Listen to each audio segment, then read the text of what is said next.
देखो सबू जिनस सब बेले सार्वजनिक करा जाए ना निश्चित भाव में समय आसिले आप जानीपारे। महानदी जल बद बहुत दिन धरी लगी रही पाखापाखि 8 वर्ष है। बर्तमान आप जानते मुख्यमंत्री पश्चिम ओडिशा कहले आप समाधान आम करूँ आलोचना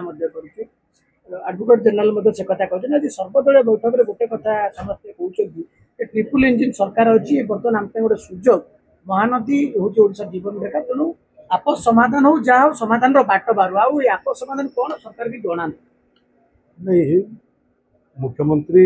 विधानसभा भी थे कही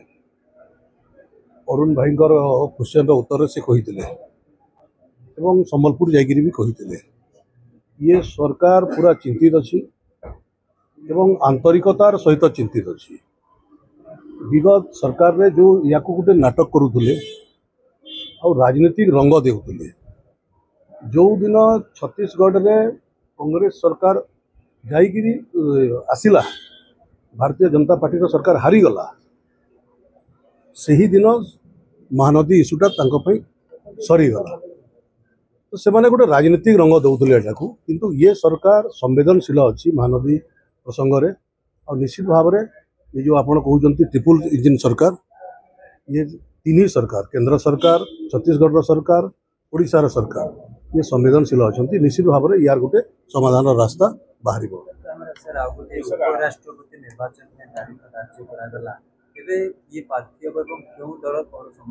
सेटा संसदीय बोर्ड निष्पत्ति करिवो हमर पार्टी जोटा अच्छी से माने निष्पत्ति करेंगे किए हेबो कौन हेबो।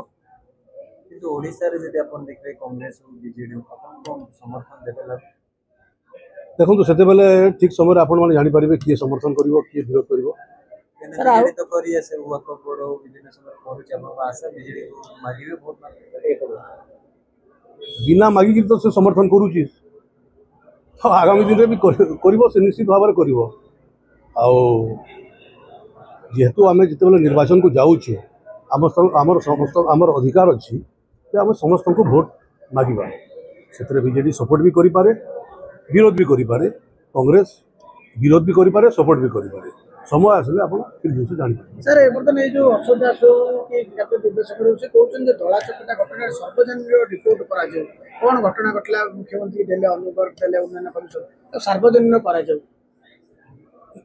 देखो सबू जिनस सब बेले सार्वजनिक करा जाए ना निश्चित भाव में समय आसिले आप जानीपारे और ठीक समय सरकार निष्पत्ति नहीं सार्वजनिक करेंगे किंतु अशोक भाई तांकर विरोधी दल अच्छा डिमांड कले ठीक कथा किंतु सरकार गोटे प्रोसेस रे चले एवं ये प्रक्रिया भितर से सबू कथा सार्वजनिक करे ना ठीक समय आसले या सार्वजनिक कर।